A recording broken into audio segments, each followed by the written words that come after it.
అందరికీ నమస్కారం. ఓ కొత్త దేశం పుట్టినప్పుడు దానికి సరిహద్దులు గీయడం చాలా పెద్ద పని.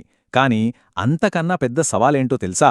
ఆ సరిహద్దుల లోపల ఉన్నవాళ్లలో మనవాళ్లు ఎవరు అని తేల్చడం. అంటే పౌరులు ఎవరు అని నిర్వచించడమన్నమాట.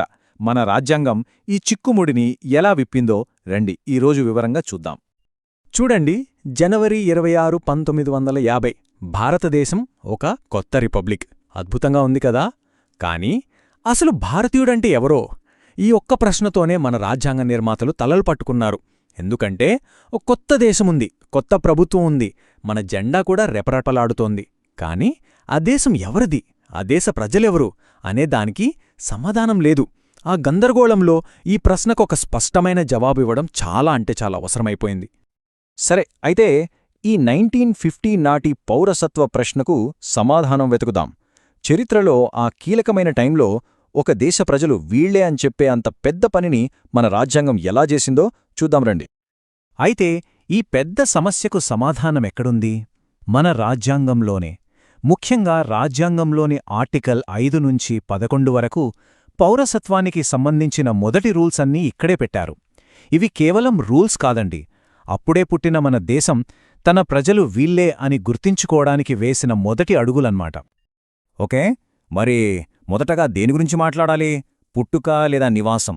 అంటే రాజ్యాంగ నిర్మాతలు ముందుగా చాలా సింపుల్గా ఆలోచించారు. అప్పటికే ఈ నేల మీద ఉంటూ ఈ దేశంలో ఒక భాగంగా ఉన్న వాళ్ళను గుర్తించడం చాలా ముఖ్యం కదా. సో అక్కడ్నుంచే మొదలుపెట్టారు. ఇందులో ఆర్టికల్ 5 అనేది బేసిక్ రూల్ అన్నమాట. పౌరసత్వానికి ఇదే పునాది. సింపుల్గా చెప్పాలంటే రాజ్యాంగం అమల్లోకి వచ్చిన రోజున, అంటే జనవరి 26, 1950 నాడు ఇండియాలో ఉన్న వ్యక్తిని పౌరుడిగా గుర్తించడానికి 3 కండీషన్స్ పెట్టారు. వాటిల్లో ఒక్కటి ఫుల్ఫిల్ చేసినా చాలు. సో జనవరి 26, 1950 నాడు ఎవరు పౌరులు? మొదటిది, వాళ్లు మామూలుగా ఇండియాలోనే నివసిస్తూ ఉండాలి. దాంతోపాటు ఈ కింద చెప్పే మూడింట్లో ఏదో ఒకటి జరగాలి.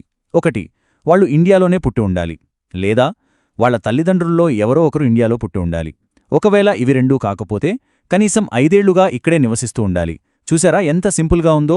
ఈ ఒక్క రూల్తో లక్షల మందికి ఎలాంటి ఇబ్బంది లేకుండా పౌరసత్వం వచ్చేసింది. అంతా బానే ఉంది కదా? కానీ కథ ఇక్కడితో అయిపోలేదు. ఎందుకంటే భారత చరిత్రలోనే అతి పెద్ద విషాదం ఒకటి జరిగింది. అదే దేశ విభజన. ఈ ఒక్క సంఘటన పౌరసత్వం అనే ఈ సింపుల్ ప్రశ్నని చాలా చాలా కాంప్లెక్స్గా మార్చేసింది. ఒక్కసారి ఊహించుకోండి, కళ్లముందే దేశం 2 ముక్కలైపోయింది. లక్షల మంది తమ ఇల్లు, ఊర్లు అన్నీ వదిలేసి కొత్తగా గీసిన ఒక లైన్ దాటారు. కొంతమంది పాకిస్తాన్ నుంచి ఇండియాకి, మరికొంతమంది ఇండియా నుంచి పాకిస్తాన్కి. అదొక పెద్ద మానవ సంక్షోభం. సో ఇలా వస్తున్నా వెళ్తున్న వాళ్ల పరిస్థితి ఏంటి? వాళ్ల పౌరసత్వం సంగతేంటి?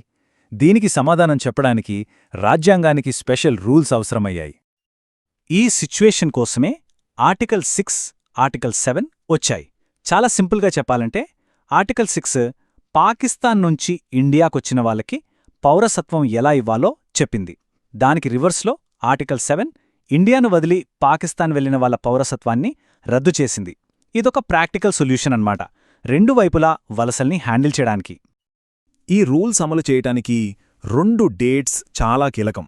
ఒకటి, మార్చి 1, 1947. ఈ తేదీ తర్వాత ఎవరైనా పాకిస్తాన్కి వలస వెళ్తే వాళ్ళిక భారత పౌరులుగా ఉండరు. రెండోది, జులై 19, 1948. పాకిస్తాన్ నుంచి ఇండియా వచ్చిన వాళ్ళ కోసం ఇది కటాఫ్ డేట్. ఈ తేదీ కంటే ముందు వస్తే ఆటోమేటిక్గా పౌరులైపోతారు. ఆ తర్వాత వస్తే మాత్రం రిజిస్టర్ చేసుకోవాలి. అదన్మాట సంగతి. అంటే ఇక్కడ మనం గుర్తుపెట్టుకోవాల్సిందేంటంటే ఈ రూల్సేవో గాలిలోంచి రాలేదు. చరిత్రలో ఆ భయంకరమైన గందరగోళ పరిస్థితులను ఎదుర్కోవడానికి చాలా ప్రాక్టికల్గా ఆలోచించి పెట్టిన పరిష్కారాలివి. ఓకే, విభజన వల్ల వచ్చిన సమస్యలకి సొల్యూషన్స్ చూశాం. మరి మిగతా విషయాల సంగతేంటి? అంటే ప్రపంచవ్యాప్తంగా ఉన్న భారతీయులు, ఇంకా కొన్ని ముఖ్యమైన పౌరసత్వ నియమాల గురించి కూడా మన రాజ్యాంగ నిర్మాతలు ఆలోచించారు. వాటి గురించి ఇప్పుడు చూద్దాం. అందులో మొదటిది ఆర్టికల్ 8. ఇది విదేశాల్లో ఉంటున్న భారత సంతతి వాళ్లకోసం. సింపుల్గా వాళ్లు కూడా భారత పౌరులుగా రిజిస్టర్ చేసుకునే అవకాశం కల్పించారు. వాళ్లుంటున్న దేశంలోని మన ఎంబసీకి వెళ్లి నమోదు చేసుకుంటే చాలు. ఇప్పుడు మనం పౌరసత్వం విషయంలో మన రాజ్యాంగం చాలా స్ట్రిక్ట్గా క్లియర్గా చెప్పిన ఒక రూల్ గురించి మాట్లాడుకుందాం.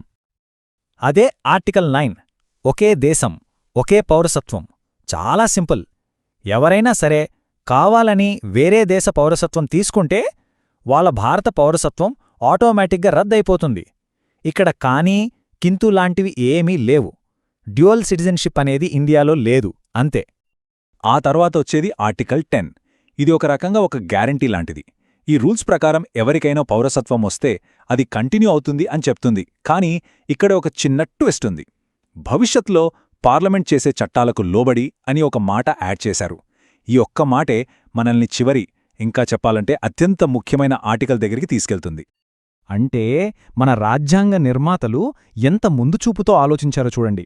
వాళ్ళు కేవలం 1950 నాటి సమస్యల గురించి ఆలోచించలేదు, భవిష్యత్తులో వచ్చే మార్పుల గురించి కూడా ఆలోచించారు.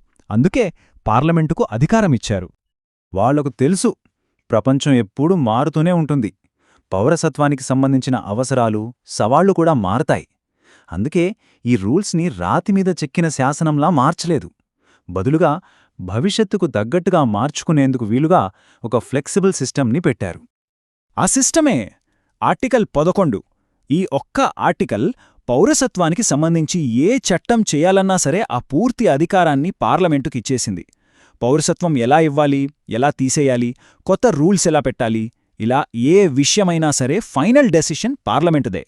మనం ఈరోజు చూస్తున్న 1955 సిటిజన్షిప్ యాక్ట్ నుంచి ఇప్పటిదాకా వచ్చిన అన్ని చట్టాలకి ఈ ఆర్టికల్ 11 ఆధారం.